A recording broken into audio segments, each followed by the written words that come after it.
to another episode of the Game Diary, but postscript version of it. I'm MISSHARVEY. Postscript, that's right. I'm Michele Morrow, and we've got an awesome follow-up mini-sode for you guys today with the one and only djWHEAT. Hey. If you missed, hi, we're so happy to have you. If you guys missed our diary entry on djWHEAT, you can find it in the description below. But for now, welcome to the Game Diaries postscript. We were so excited to have you. Thanks for having me. I enjoyed the episode. It was a surprise. So thank you. I was honored, and I think you guys are doing just some great work over there. Even before I was saying I haven't watched the Ocelot episode yet, but I'm excited to dive into that one, and it's really cool to see all of the individuals that you've got telling their story. So thank you, as someone who you've told the story. I know that they all appreciate it. So thank you so much. It's always so nerve-wracking to do, so we are very happy to hear that you were pleased with it.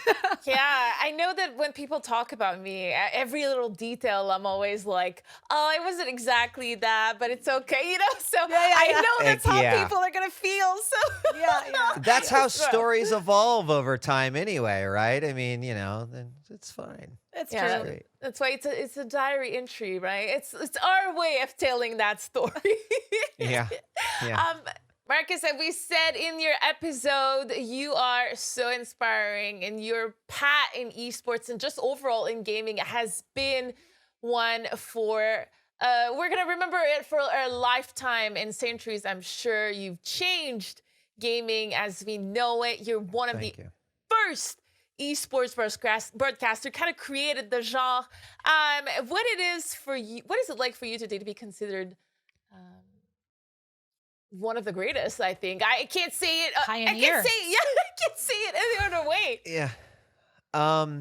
It's a little surreal, to be honest. I can't say that I was ever a pioneer in anything, and I certainly wasn't trying to be a pioneer when I first started. I think it was, back then it was just purely passion, right? It was, wow, this is a way to, in my case, it was Quake, really, support this game that I love and this competitive community that I love. And I think, I sort of fell into that weird trap where it's like, oh, wow, you can do this, and I could commentate it. And now let me figure out some cool technology that goes with it, and let me add to that. And then eventually that led to video. So, it's just almost kind of, it's a bit wild to me, because it wasn't necessarily what I set out to do. I just wanted to have fun. I wanted more people to experience Quake because I loved it so much. And it was like the best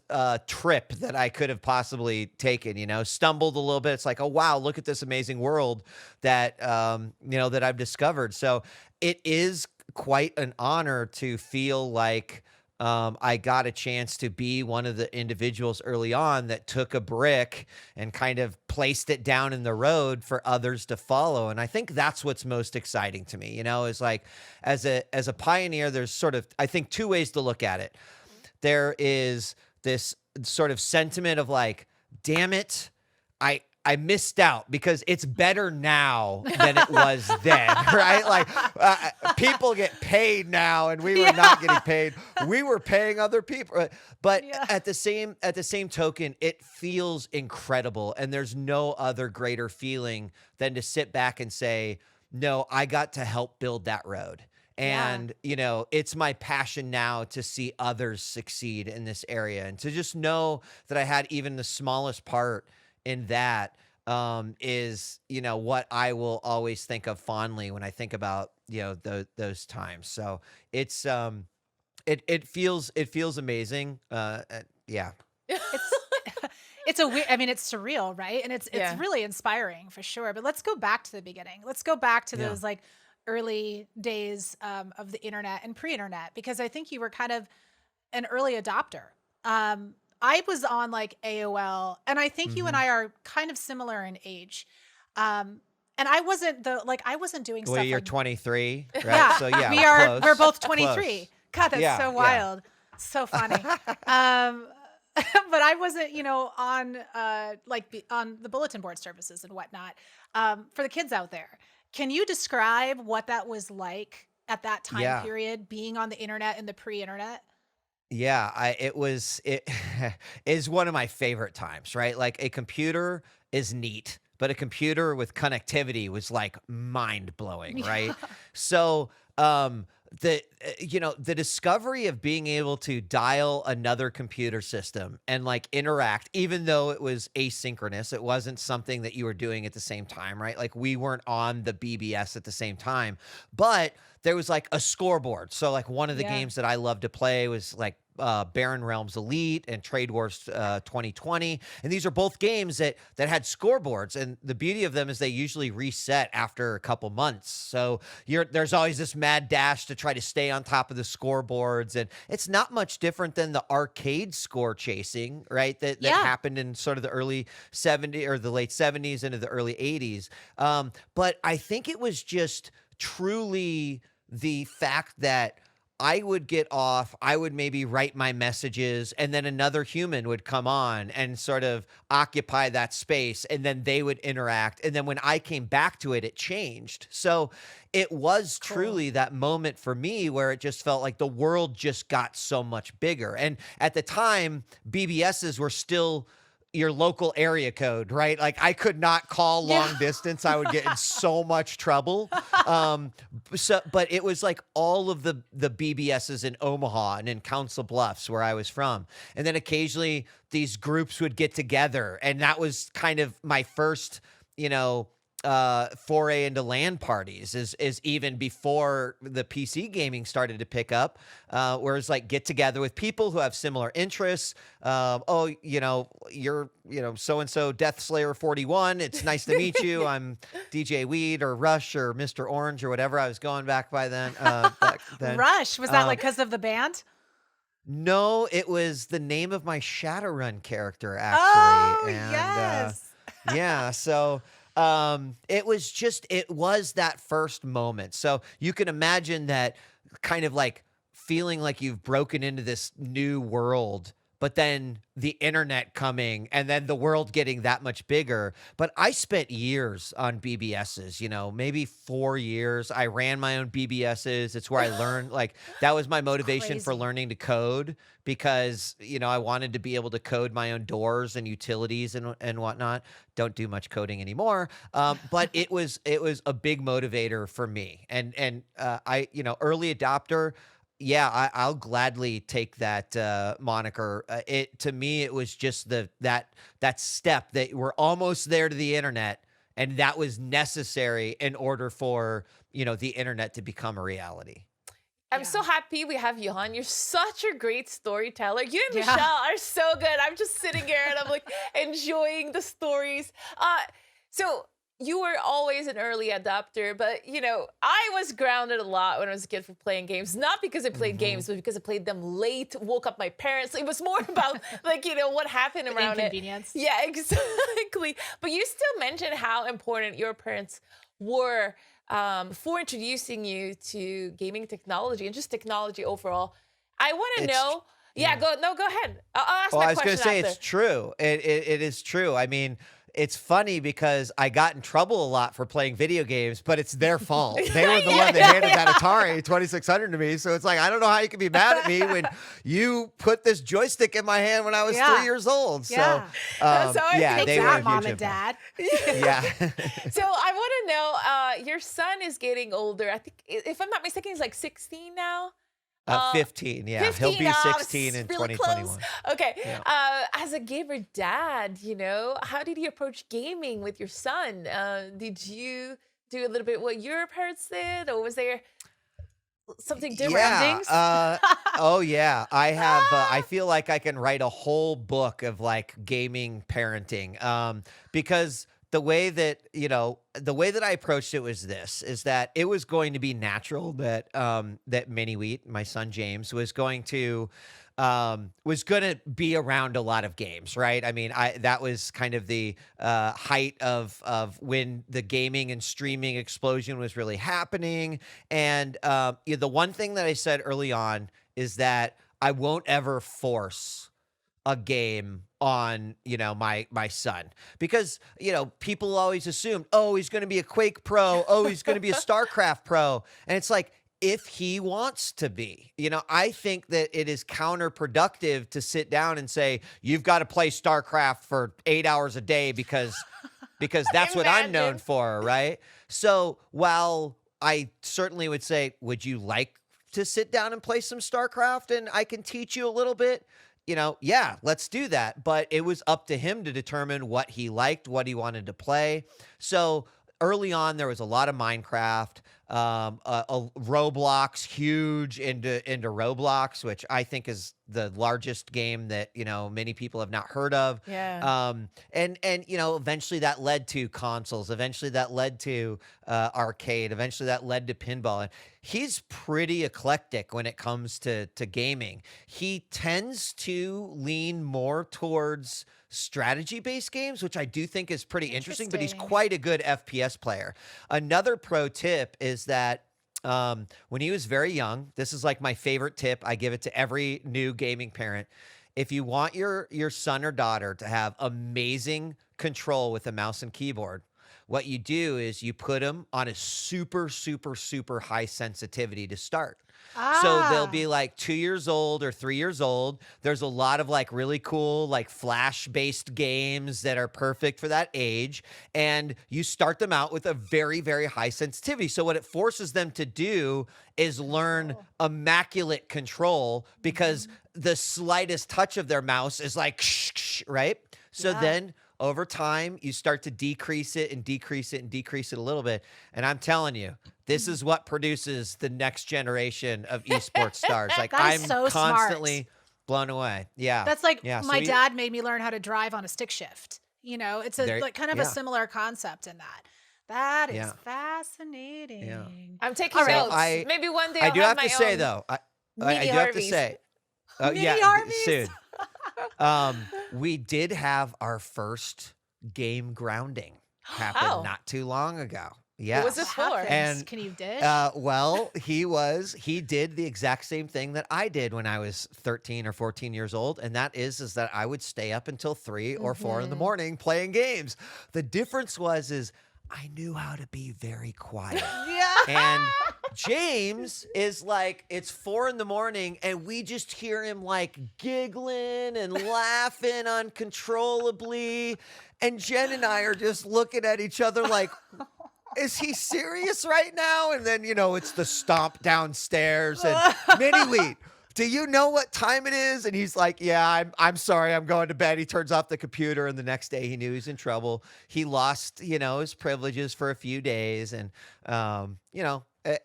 we couldn't help but laugh at it because it's hilarious. It's exactly what we did too when we were younger. Yeah. So we totally busted my 10-year-old nephew on World of Warcraft like 4 nights ago. It was about 2:30 in the morning, and my husband and I were running Torghast like before the reset, and we just see my brother-in-law, his character pop on, and we're like, interesting.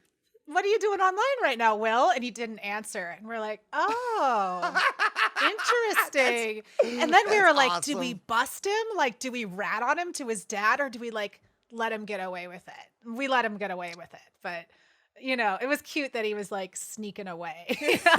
We had to respect it, Yeah. Well, it's funny, Michelle, because like that's the other thing is that I know all the tricks, son. That is I know true. all the tricks, so you're not getting away with anything because I've tried them all. I know them all. I'm a gamer myself. So like, I know that you can close that DS and you can open it right back up and be right where you left off. So you can't be playing your DS and say, no, let me find a save spot because I'll call you on your BS. So yeah. That's amazing. Well, the next question we have for you has a little bit more to do with technique. Something that we talked about in the podcast was Miss Harvey brought up the fact that you did debate. And to the surprise of everyone, I didn't do debate growing up. I did improv. And it's an interesting thing when we start talking about it in the podcast, because I was like, a lot of my friends in esports and gaming actually did debate. Like Anna did debate. And debate kind of is seeped more in this like no but. And improv is sort of in this yes and. For all of the aspiring broadcasters out there listening who want to host or commentate, and they all are slightly different, of course, in what we do. But what do you really, how would you better describe those two forms of communication, and which ones do you think those would be best for people to kind of go and learn or to take class-wise to broadcast? I love that question. So the way it kind of played out for me is that I did do both. I did speech and then I did debate. And then, in my high school, you kind of got to this fork in the road and you're like, which way do you want to go?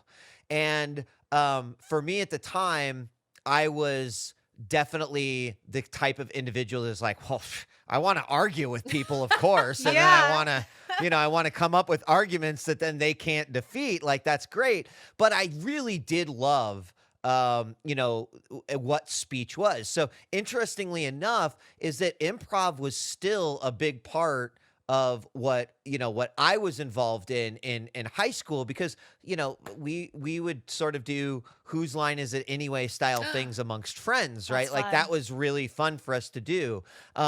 So I think you kind of nail it, that there is a yes and a yes but or a no but Right. between the two. I believe that both are very good at helping you think on your feet, which for any Yeah. kind of anyone in this industry, gaming, or frankly, any sort of entertainment industry, I think it's a amazing skill to have. What I do think you get a lot out of debate is memory recall. Right, where it is like, oh yeah, actually someone tried to use this against me back in, Great last point. year, and they used this piece of evidence and the judge didn't like it, so I'm going to go this way. And Great point. interestingly enough, like I never would have expected that was something that I was pulling from debate. Yeah. But given the nature of both policy, which is all evidence based, and then L. Lincoln Douglas, which is a little bit more philosophical based, each sort of, I think, is one of the reasons why I was able to pull away, because, even nowadays, esports casters don't necessarily have feeds that are just sending them stats. So, Right. back in the days, the early 2000s, it was all coming from memory, Yeah. and sometimes you were wrong, but you had to say like, yeah, actually, NI3 faced 0-4 at this exact same map, and Yeah. Cooler now is in the same situation. And so I think like that was a big takeaway that I saw, maybe not realizing it at first, but coming, many, many years later, you sort of realize, oh, that's why it was so important in high school and why I kept up with it. Yeah. But I would absolutely encourage, and I'm going to encourage my own son to do it, that I think there's so many great skills that you can learn from speech and debate. And speech is even more amazing, right? Because you have like impromptu speaking, and you have like structured speaking, and you have, Yeah. you could do UN, right? There's so many different ways that you could go. But I think it's such a great utility and practice for anyone that wants to get into public speaking or entertainment speaking, or in this day and age, content creation. I think it was kind of my early way of doing content creation when there wasn't actually content creation, if that makes sense. No, absolutely it does. And I think Really there's cool. probably, like, just listening to you talk about it is fascinating. I think that there's almost like a blend between the two that's really helpful with like the number one thing when people ask me what they should do, I'm like, take an improv class. Yeah. Because it helps you really listen to the person that you're either interviewing or working with, and building that rapport between the people you work with is so vital, so that you can have those debates and you can have those disagreements without like, Mm-hmm. setting somebody off on camera or whatever. Yeah, exactly. We I don't know anyone that took debate here in Quebec, in Canada, because it's not really a thing. So every time I see that in movies, or I hear about other people talking about like, yeah, oh yeah, I did debate in high school, I'm always like listening like this, like, oh, it must have been so fun, like it's so awesome to hear about. I love it. I Yep. love it. I love it. I just had never thought about it before or considered it until she told me you did debate. And I was like, that's really interesting, because so many people I know took it. Yeah, Fascinating. many great people I know took it too, and I guess that's why we're all in the same same job field now. Okay, I want to come back to right when you started being a caster, right after being a pro in Quake. Let's just say that whatever pro was 20 years ago. Right. Right.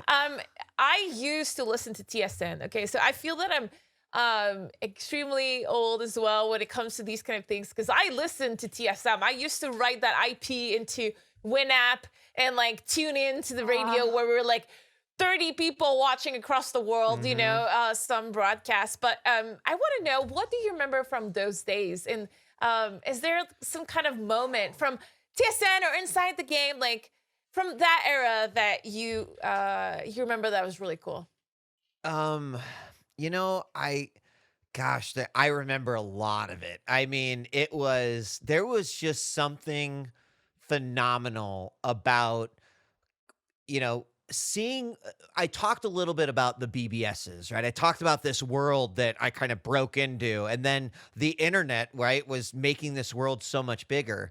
And really, up to that point, how are we conversing, right? Like instant messengers, maybe on forums, but there was still kind of like, instant messengers were interactive, but forums, you'd type your post, you'd keyboard warrior, and then you'd come back 2 hours later and you'd see how many people keyboard warriored me back. Yeah, right. But it was the moment that you were able to speak words into a microphone and then see words back on the screen that said, "Ha ha, that was so funny, Wheat." Or, yes, that was indeed a great shot. It was that moment. It was truly, for me, the birth of interactivity, right? The thing that now drives That's all the Twitch. time. It is the Yeah. reason why the Twitch viewership is as high as it is, and how some of these creators are, because it's built off of that. It is a instant response. It is a two-way street.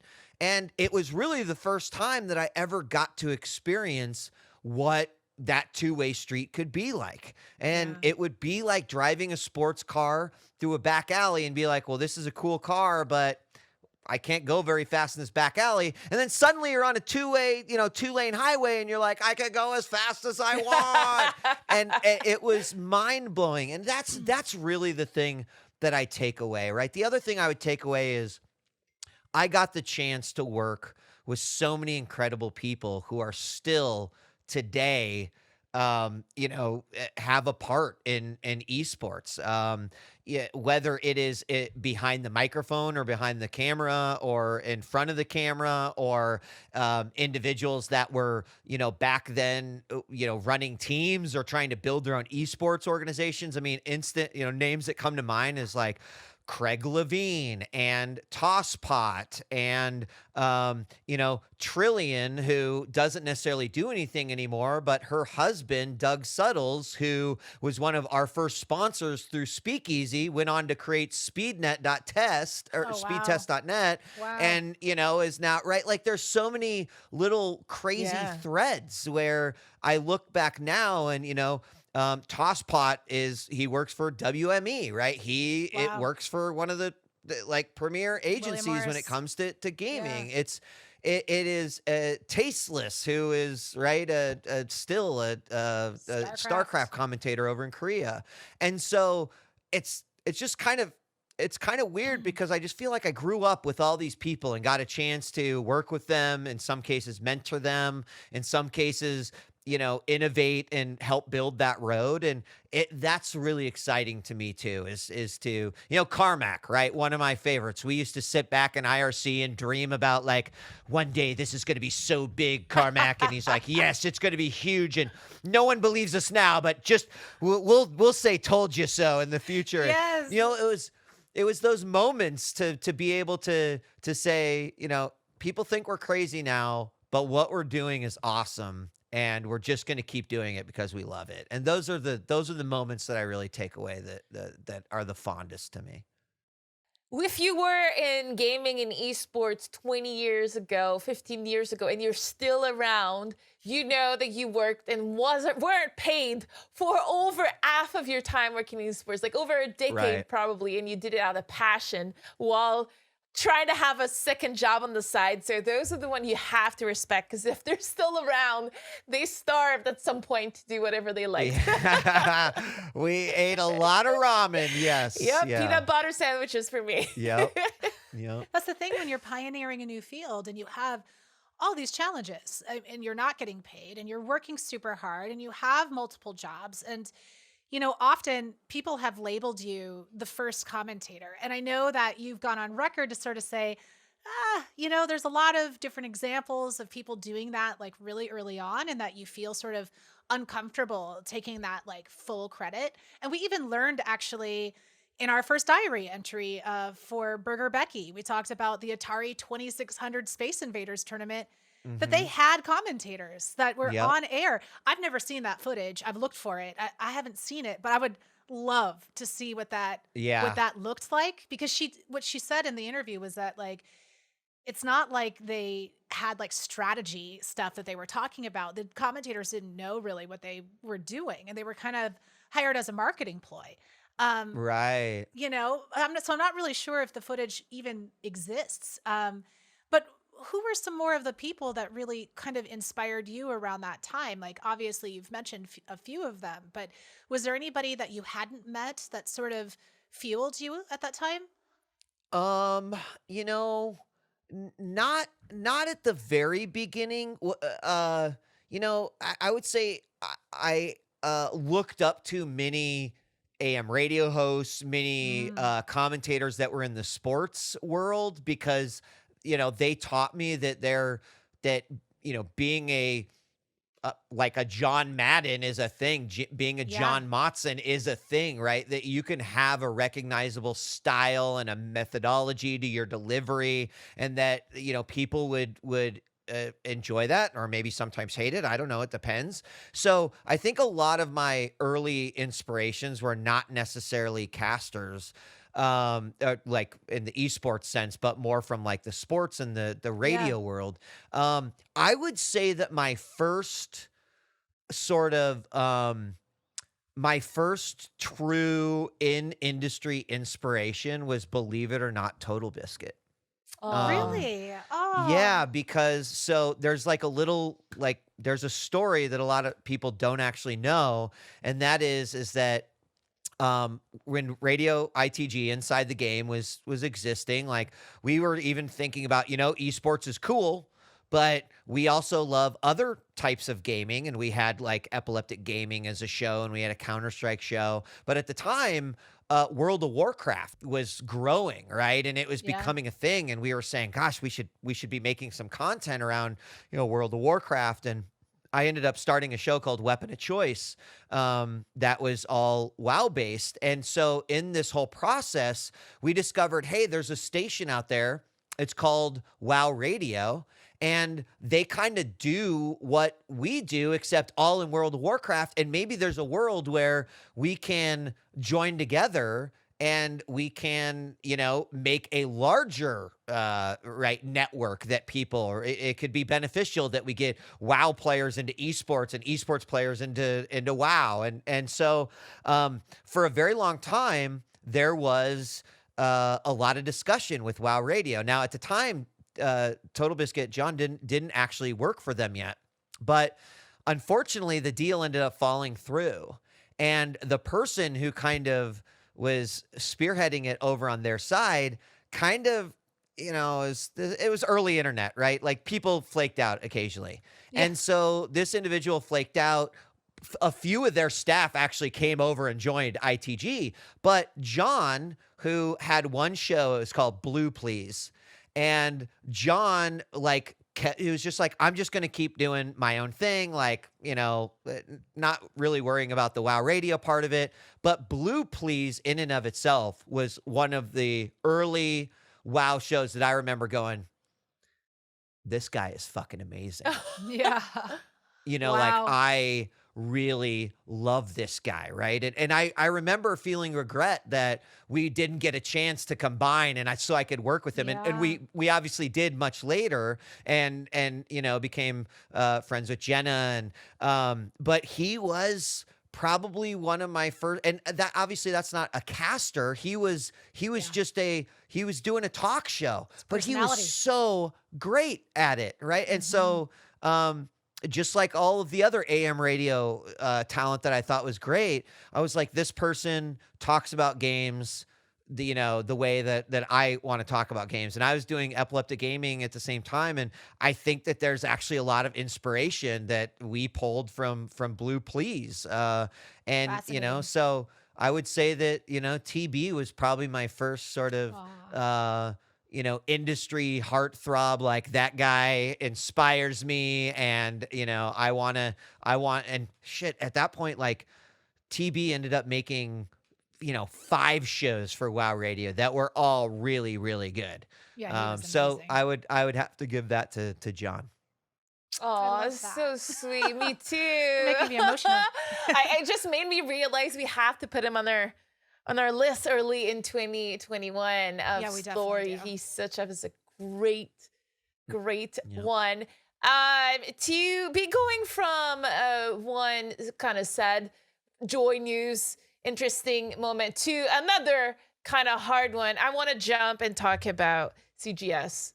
We covered it on the episode. I pointed my version of it because obviously there's not a lot of documentation and opinion pieces about CGS because it happened so early in esports. But I'm super bitter about the experience because as a viewer and as a Counter-Strike fan, it was quite a nail in the coffin back then for what CS represented. I want to know from your point of view, from behind the scene, I feel that learning about the CGS experience we realize everything that happened years after. Like, while it was happening, it wasn't as crazy of a moment than like 5-10 years looking back. Right. Yeah. So, I mean, CGS in a nutshell is both my light side and dark side, right? Dark side for many of the reasons that you just brought up. It was the first experience of like, oh, so this is what happened when money comes into esports and, that money turns into control. And then I learned a lot about, so this is how you play the game of politics within the entertainment industry, and, figuring out like, that's the person that I need to be in their ear. And if I am going to try to make a change, they are the one who is going to be a vehicle for that. So there was a lot of that happened. And, I remember, shout out Craig Levine again too, because at the time, him and Laurent and they were every day just like, please just listen to us. Like, don't cut this game off at its knees. This isn't what it needs. And I will give some credit where credit is due, in that Mike Burks really did everything that he could to try to maintain the competitive integrity of the game. The problem is that the television format was brutal. It did not lend itself to the game of CS. And so, it was bittersweet because on one hand, you're like, wow, look at all this exposure that we can get. On the other hand, we weren't quite to the point where we could say, we don't need TV. We can have 3-hour matches if we want. That's the way it should be. So there are a lot of sort of dark moments as it relates to CGS. On the flip side, I got to do over 300 live shows. That's amazing. And let me tell you, wow, that is a lot of experience in 2.5 years. So to me, I was like, I'm going through a boot camp right now. I am going through the most intense boot camp that I have ever gone through. I have got not one producer, but 2 producers in my ear. I've got you know, doing wardrobe. I've got all of this stuff I've got people running up to me with papers that's like, we're changing all this and get all this done, and that was not only hard, but incredibly beneficial for me as a talent, right? It stretched so many muscles that would have taken me years to stretch and practice and exercise with over a very, very small amount of time. And I'm Yeah. very thankful for being able to get that opportunity, even if it did come with some heartache, when it did come with some trials and tribulations. It also, when CGS closed, that was like a devastating time because the economy was real bad and I could not find another job in the gaming space. And there was a lot of feeling of like having to just go back with my tail between my legs and sort of figure out what would be next. It was even more crazy to say, I've got all this television experience now and I have no idea what Where to am I do gonna with put it, it? right? So thankfully streaming was right around the corner, but I look back at CGS and it just depends. It's like a window that, depending how I look through it, it's either hard to see through and the tint's not there, or there's like a beautiful spectrum rainbow that I'm very fond of and I like, right? So it just really comes down to, I think, as more and more time gets away from it, Counter-Strike is doing, obviously pretty great right now considering its age and how long it's been around and the industry that is around it. So thankfully we're not in a world where like, yes, it killed Counter-Strike dead and it no longer exists. But I think the further I get away from CGS, the more I look back on it and just say it was an encyclopedia of learning experiences. It was all of the things and all the mistakes that anyone could have made. And hopefully I will take all of that and make sure that others don't make that mistake in the future.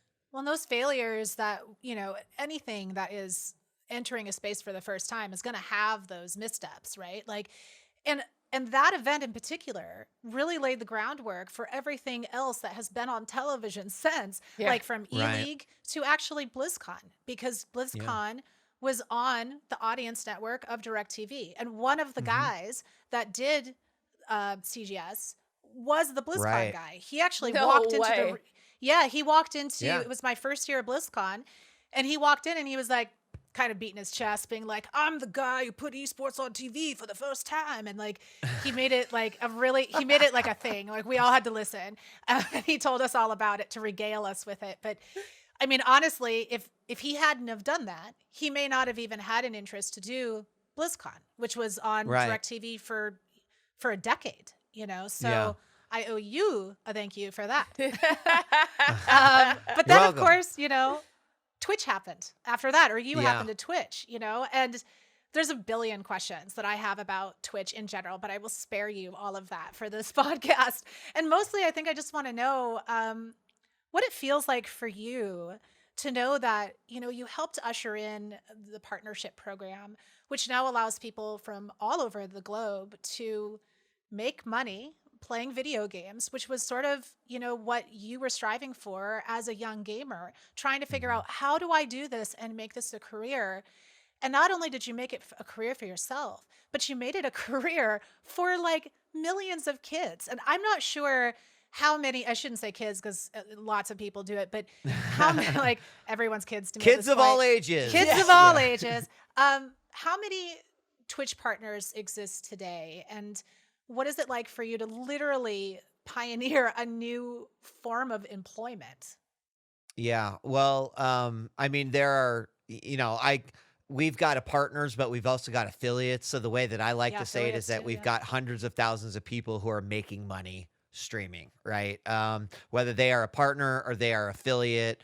That's what's also important to me, right? Like I went through the YouTube era too, where it's like, okay, I've got to get up to this level in order to be able to inch out, a couple dollars of ad revenue. And I think it's pretty incredible that even someone who has a small community or an incredibly large community still has the same opportunities as others, right? Can monetize and can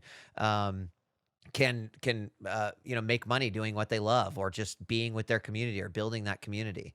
To me, it is another one of those like kind of amazing moments that maybe won't even sink in, for many Yeah. more years to come, because I still feel like it is a budding and growing industry, and I see innovation in it every day. And I've now celebrated I'm essentially on year 10 now of working at Yeah. Twitch, and I still feel like for the last 9 years, I have just seen innovation every week, something new, something amazing, something that's blowing my mind, something that's like changing the way that I'm thinking about it. But I do take a lot of pride in, being all the way back in like 2006 and really diving into video broadcasting and what that would mean, and what is the technology behind it and how would that be done? Because it wasn't a public thing. It was a very private thing, and you had to spend money to stream video over the internet. So it just feels incredible to be a part of something that did turn it into a service that was open to anyone, right? It equalized the playing field. If you had a great idea, if you were amazing at a game, if you wanted to run an esports tournament, you could. There was no more Yeah. barrier Yeah. to entry, and that to me is one of the most incredible things that has kind of happened over the last 12 years in this industry. And 2009 was a very special year, not only for streaming but also for esports, because we had streaming came along. We had Street Fighter 4 release. We had Yeah. StarCraft 2 release. League of Legends came out. So I will look Yeah. back on 2009 always and say that was the year that I had essentially been building up to for much of my lifetime, to finally have it all explode, to have this trifecta of games, like really put people, talent, personalities, players, fans on the map, and really, everything has just kind of exploded from there. So yeah, I mean, It's like the I think gaming in a few community more had a home. years. Yeah, you're right. And that's what it was for me too. I was like, this is it. This is like what I've been chasing for, since 1999. This right here. Got a little bit of it in TSN, a little bit of it in ITG, a little bit of it in esports, but it really was, Twitch, where it was like, cool. Yeah. This is where I want to be. Yeah. And yeah, so This is Prior, you had to just like beg Hollywood to let you put something on TV, which I've done so much of my life, to be just like, please believe in this. Like, please Yeah. see the value in this. Please don't fuck it up on top of everything else. And you've gone through a lot of those trials and tribulations. And now we're at the point where people can create their own content and put it on Twitch and have their own delivery schedule. And obviously YouTube did that as well. But there's just something really cool about the just the live dynamic experience of being on Yeah. there. I mean, it can be extremely stressful for me to like deal with chat going off all at one time, but it's also encouraging because you get to see in real time that there's a gaming community that wants that content. And Yeah. hats off to you for And- doing it, because I know you guys are continuing to try to tweak it and change it and make it work, because you had no idea how giant it would become. Yeah, this is where I really have to give a large amount of shout outs to that early 2000 esports community, because a lot of people say, yeah, it was Justin TV that sort of figured out the interactive thing, and it's like, I'm gonna finger wag that. No, it wasn't. Yeah. It was IRC, and it was Shoutcast. It was this very duct taped together weird combination Frankenstein hybrid of technologies that was almost an accident. And it was that sort of was like, oh, well, if we can do this, then we can go here and we can go here. But that it's still amazing to me that when I look at Twitch, sometimes I just see IRC and Yeah. Shoutcast, right? Because that's basically what it still is today. So to think that, already back, when it was growing, when esports was just trying to walk and whatnot, it was happening. That's where the fire started, and then it just turned into a roaring blaze. I love that we're getting these living histories from people like you and people who were there during that time, because when I came into esports, I came in a really weird way, and I had a really conventional way, and I had no idea this giant backstory behind. I knew some of it, like the stuff that's in the news, but I didn't know the the serious history behind it. And now I understand much better now in 2020 than I did in 2014 why people in esports are so damn protective about the scene. And it's because there's so much gatekeeping and so much that goes on. And it's not because people are, at first, it comes off kind of prickly and it comes off like we don't want you. But it's because they've had to work so hard to get recognition for all of the hard work that they've put into it that nobody even recognizes or understands how much effort has gone into it that's been completely overlooked, not recognized, not valued, not paid. So to now understand it in 2020 and to get a better picture of it, I'm just hoping now, as people come into this scene, that they're understanding this like vast history that goes behind it. So I'm glad that, we have you here to explain that. And we've got, other people in the esports industry. I used to call them the esports Illuminati, but the people in the Illuminati that, that really care about the future of it. Yeah, but also people don't like change, Michelle. They don't. So it's a little bit of both, I would say. I would say it's a little bit of both. It's true. I was trying to be super nice, but yeah. That's true. There's definitely a moment where my parents had a really hard time watching me win tournaments and win World Cups. And then Twitch happened and they just had to enter a link and watch my face win and watch me jump, and feel the emotion while I'm at the event and not just have to connect through a Counter-Strike server with an IP. That was like a really groundbreaking moment for my family. Just to be able to do that. And I'm sure for a lot of parents out there, when they can watch their children without having to travel across the world, it's making such a difference. Marcus, I have to talk about how humble you are. There's a reason why we don't know a lot about your stories, because you don't go around and brag about everything. You work hard. A lot of it is behind the scene. We need to talk about what else you're doing right now. It's time to not be humble. What are you working on? What can you be proud of right now? So there's, right now I'm like wrapping up the year, right? So, that's pretty exciting. I would say that, there's a couple of things that I got a chance to work on this year that I'm very, very excited about. So, one of them is that, in this new world of content creation, it is, as you mentioned, both that it's a new industry. There's new careers. People are figuring out how to run a business and how to be a broadcaster and what goes into all of this. And I think unique challenges come with that as well, right? As someone who has now sort of lived through the many eras and has established my career, I often look at the creators of today and say, what sort of things can I do to help them through some of these challenges? How can I help them identify some of the challenges so that maybe, we can squish some of the problems that people have before they even happen. So this year was special for me because I think being a content creator is a really unique job, right? Like it can be a desk job in a lot of ways.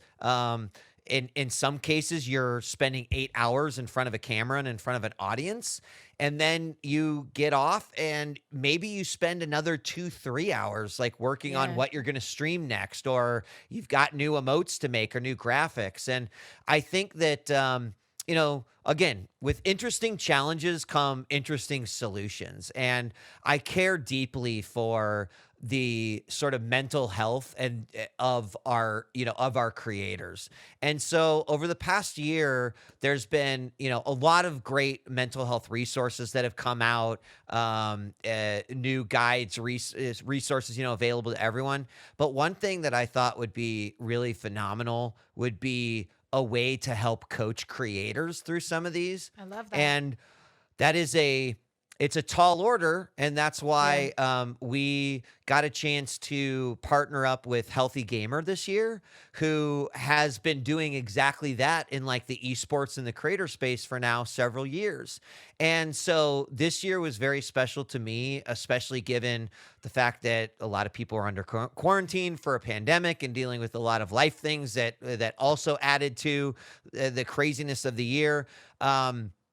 And we were able to offer for the first time some coaching totally free to creators just to help them, right? It's not therapy. It's not anything like, it's coaching, right? It is the ability to sit down and talk with someone who can be relatable to the industry that you work in, right? As someone who's gone through some coaching and therapy myself, the worst part is when, you're sitting down and they're like, so tell me what are, and like, yeah, so I'm in esports. And like, what's that? What's that? Yeah. Right? What's content creation? What's Twitch? Right? And I know that there's many others in the same position. So this year we got to launch kind of the pilot of that program. I hope to be expanding it next year. But this is something that I think, whether at Twitch or whatever, I will always care about and try to see if we can open up new doors and avenues for people just to make sure that they're aware of staying healthy, both physically, but also mentally, right? It's really important. The other thing I'm very proud of this year is I've worked very closely with Anna Prosser and Britt Wiseman. And over the course of several years at Twitch, we developed something called a hosting and interviewing workshop, because, what we discovered at working at Twitch was that, we've got all this amazing talent and they are so comfortable being in front of a camera with their own audience for hours a day. But sometimes those skills don't actually translate to being a host or interviewing on a stage. And so we said, wouldn't it be great if we could, put out a call for anyone who would be interested in picking up those skills, who would be interested in learning more about the philosophies behind being a host and what it takes to, with the production aspect and having someone in your ear and working with production and like talking with the guests and doing a group interview, like all these things that you probably don't get exposure to just sitting in front of your computer and being a streamer. And so we've been doing this since 2017. It's something, I'm very proud of. Meg Cayley, who does all the GameStop stuff, she went through our workshop. O'Kadrian, who does a lot of the work for Twitch, went through our workshop. Deadflip, who is a pinball streamer and who's streamed everything from the Big Buck Hunter World Championship to pinball competitions. Like, we've got all of these sort of individuals that we were able to sort of take under our wing and pass some of these skill sets along to. Well, given everything that happened this year, one of the major things was obviously Black Lives Matters. And to me, it was really great to be able to take that moment and say, what can I do to contribute? Like, I want to amplify these voices. I want to make sure that these are issues that are being heard. But, what is the extra 5 steps that I can take? And so what I did is I revived the hosting and interviewing workshop, and I brought Anna and I brought Britt back, and I said, we're going to do workshops for Black creators. We're going to, because we need more diversity on Twitch. We need more diversity in esports. We need more diversity, period. And this is our way of giving skills and giving, hopefully open doors for opportunities and careers by doing the exact same thing that we've been doing for several years. And so we just did our second one, actually, it was the 9th of December. We got a chance to work with 43 Black creators over the course of 2 months. And, I'm already so excited because they're just an incredibly talented group of individuals who already show so much great potential. I've had conversations with folks in esports and folks at Twitch and in other places about like, hey, here is some great talent that you should consider. And so, to me, that was it was great to take something that we built years ago and that we saw have some really great success, but this year was about giving back for me, right? I mentioned it earlier, but I'm at that point in career where I think that my success is when other people are successful, and that's what I want to do. So those were two of my big focuses this year, and two things that I'm very proud to have kind of kickstarted and been a part of at Twitch. Oh, so awesome. You're a good guy, djWHEAT. Thanks. djWHEAT, Thank you. Marcus, it was so great to have you on the Game Thanks for having Diaries. me. Thank you so much. I mean, just from a personal note too, I don't think you and I have spent much time together, and you've been in my orbit for so long through like Anna and Rachel, and I just want to thank you so much for coming on and sharing your story, Game Diaries Postscript. Thank you, everyone, so much for listening. And please remember to hit the subscribe button wherever you listen to podcasts. And even if you're watching on YouTube, leave a comment. We'd love reading them and hearing everything you guys have to say.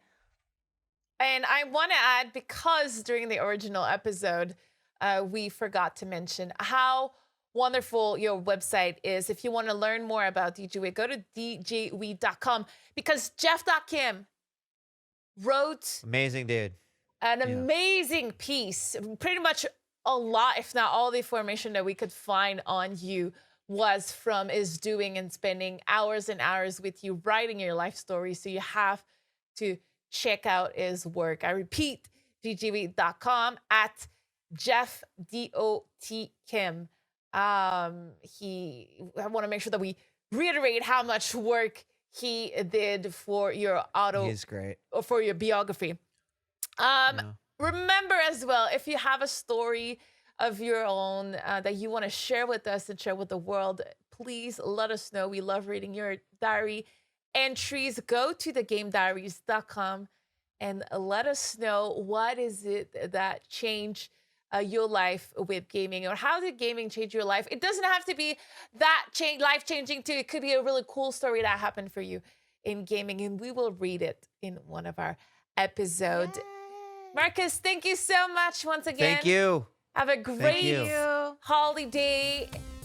We'll see you in 2021. 2021. Happy New Year. Goodbye.